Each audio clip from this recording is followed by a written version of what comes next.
എല്ലാവർക്കും നമസ്കാരം. നമ്മുടെ ചാനലിലേക്ക് വീണ്ടും സ്വാഗതം. ഇന്ന് നമ്മളെല്ലാവർക്കും കൊതിയുള്ള നല്ലൊരു ചക്കപ്പുഴുക്കുമായിട്ടാണ് വന്നിരിക്കുന്നത് കേട്ടോ. ചക്ക കുഴച്ചതെന്നോ അങ്ങനെ എന്ത് വേണമെങ്കിലും പറയാം. നമ്മുടെ ചക്ക മാത്രമല്ല, അതിൻ്റെ അകത്തെ കുരുവും മടലും എല്ലാം യൂസ് ചെയ്തുകൊണ്ട് നല്ല അടിപൊളി ഒരു ചക്കപ്പുഴുക്ക്.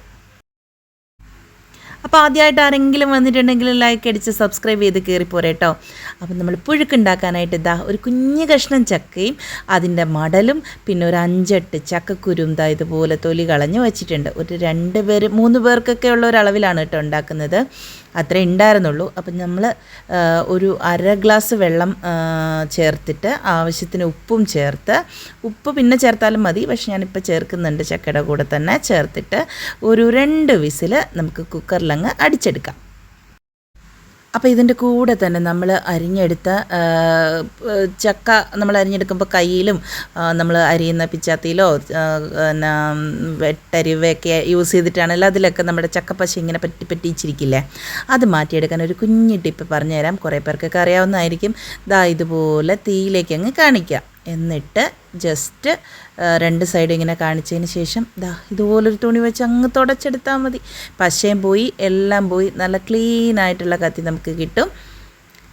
കയ്യിലാണെങ്കിൽ എണ്ണ തുടച്ചെടുത്താൽ മതി കേട്ടോ. അപ്പം നമ്മുടെ കുക്കർ 2 വിസിലിന് ശേഷം ഇങ്ങനെ ആയി കിട്ടിയിട്ടുണ്ട്. ആ വെള്ളം ഞാനങ്ങ് കളഞ്ഞെടുക്കുകയാണ് കേട്ടോ. അപ്പം നമ്മൾ ഒരു അരമുറി തേങ്ങയിലേക്ക് കുറച്ച് ഒരു 1/2 ടീസ്പൂൺ ജീരകം, 1 ടീസ്പൂണോളം കുരുമുളക്, ടീസ്പൂൺ അളവാണ് കേട്ടോ. അതുപോലെ തന്നെ ഒരു 1/2 ടീസ്പൂൺ മഞ്ഞൾപ്പൊടി, പിന്നെ കുറച്ച് ചെറിയ ഉള്ളിയും വെളുത്തുള്ളി 2 അല്ലി, ചെറിയ ഉള്ളി ഒരു 3 അല്ലി അത്രയും ചേർത്തിട്ട് കൊടുത്തിട്ടുണ്ട്. പിന്നെ ഈ സമയത്ത് വേണമെങ്കിൽ നിങ്ങൾക്ക് കുറച്ച് കറിവേപ്പില കൂടി ചേർത്ത് കൊടുക്കാം കേട്ടോ. ലാസ്റ്റ് ചേർത്ത് കൊടുത്തത് ഒരു 1/2 ടീസ്പൂൺ മുളക് പൊടിയാണ്. നല്ല എരിവുള്ള മുളക് പൊടിയാണ് കേട്ടോ ചേർത്ത് കൊടുത്തത്. അതങ്ങനെ നമ്മൾ ചേർത്ത് കൊടുത്തത് ഒരു ട്രഡീഷണലായിട്ടാക്കാൻ വേണ്ടിയിട്ട് നമ്മളൊരു ചട്ടിക്കകത്തേക്ക് ഇതെല്ലാം വേവിച്ച ചക്ക, മടൽ, കുരു എല്ലാം കൂടി അങ്ങ് ചേർത്ത് കൊടുത്തിട്ടുണ്ട്. ആവശ്യത്തിന് ഉപ്പ് ഇട്ടിട്ടുണ്ട്. ഇനി ഇതിലേക്ക് നമ്മൾ വെള്ളം തൊടാതെ പൊടിച്ചു വെച്ച നമ്മുടെ തേങ്ങ, നല്ല ഫൈനായിട്ടൊന്നും അരിഞ്ഞതല്ല, ജസ്റ്റ് ഒന്ന് ക്രഷ് ചെയ്തെടുത്തിട്ടേ ഉള്ളൂ, അത് ഇതിലേക്ക് ചേർത്ത് കൊടുത്തിട്ട് നമ്മുടെ ജാറ് കഴുകി ഒരു 1/4 കപ്പ് വെള്ളവും കൂടി നമുക്കിതിലേക്ക് ചേർത്ത് കൊടുക്കാം. ആദ്യമേ നമുക്ക് നന്നായിട്ടൊന്ന് മിക്സ് ചെയ്ത് കൊടുക്കാം. പിന്നെ ആവശ്യത്തിനുള്ള വെള്ളം ഒന്ന് അടി പിടിക്കാതിരിക്കാൻ ഒരു 2-3 മിനിറ്റ് കൂടി നമ്മൾ അടച്ചു വെച്ച് വേവിക്കുന്നുണ്ടല്ലോ. അപ്പോൾ അടി പിടിക്കാതിരിക്കാനായിട്ട് നമ്മൾ ആ ജാറ് കഴുകിയ വെള്ളവും കൂടി ഇതിലേക്ക് ചേർത്ത് കൊടുക്കുന്നുണ്ട്. നല്ല പോലെ ഒന്ന്, ഇപ്പം തന്നെ നമ്മുടെ ചക്കയൊക്കെ നന്നായിട്ട് ഉടഞ്ഞിട്ടുണ്ട് കേട്ടോ. എന്നാലും നമ്മളൊന്ന് നന്നായിട്ട് ഉടച്ചെടുക്കുക. ഇങ്ങനെ ഇളക്കി നന്നായിട്ട് ഫൈനായിട്ട് എടുക്കുക. ഇപ്പോഴും നമ്മൾ ഫ്ലെയിം ഓൺ ചെയ്തിട്ടില്ല കേട്ടോ.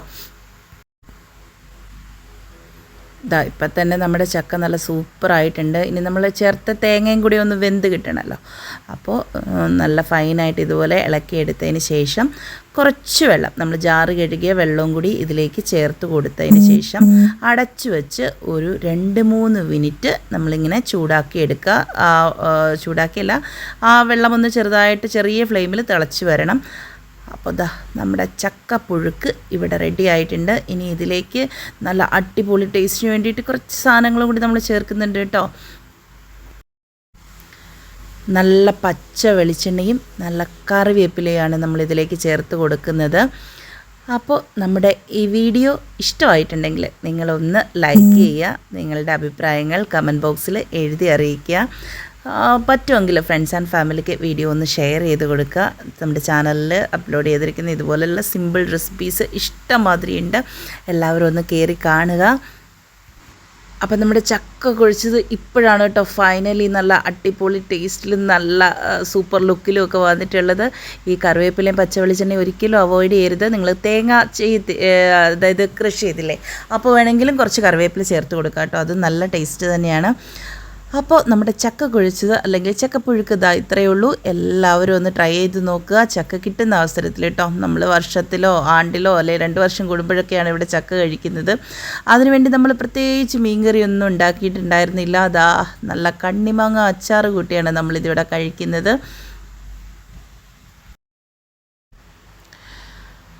ആ അച്ചാറിൻ്റെ ചാറും ആ ഒരു മാങ്ങാ പീസും ഒക്കെ കൂട്ടി ഒന്ന് കഴിച്ച് നോക്കണം. എൻ്റെ പൊന്നോ, മീൻകറിയൊന്നും വേണമെന്നില്ല. നമുക്കിതിൻ്റെ ടേസ്റ്റ് അറിയണമെങ്കിൽ അതുപോലെ പ്രത്യേകിച്ച് കറികളൊന്നും തന്നെ ഇല്ലാതെ തന്നെ കഴിക്കണം കേട്ടോ. പക്ഷേ മീൻകറിയുടെ കൂടെ അടിപൊളിയാണ്. ഞാൻ ഉണ്ടാക്കാത്തത് കൊണ്ട് പറഞ്ഞു എന്നേ ഉള്ളൂ. എല്ലാവരും ട്രൈ ചെയ്ത് നോക്കുക. തീർച്ചയായിട്ടും എല്ലാവർക്കും ഈ ഒരു രീതിയിൽ വളരെ സിമ്പിളായിട്ടുള്ള ചക്കപ്പുഴുക്ക് എല്ലാവർക്കും ഇഷ്ടപ്പെടും. അപ്പോൾ ഇതുപോലുള്ള റെസിപ്പികൾക്കായിട്ട് നമ്മുടെ ചാനൽ ഫോളോ ചെയ്യാം. നമുക്ക് പുതിയൊരു വീഡിയോ ആയിട്ട് വീണ്ടും കാണാം. അതുവരേക്കും എല്ലാവർക്കും thanks for watching. Take care. By.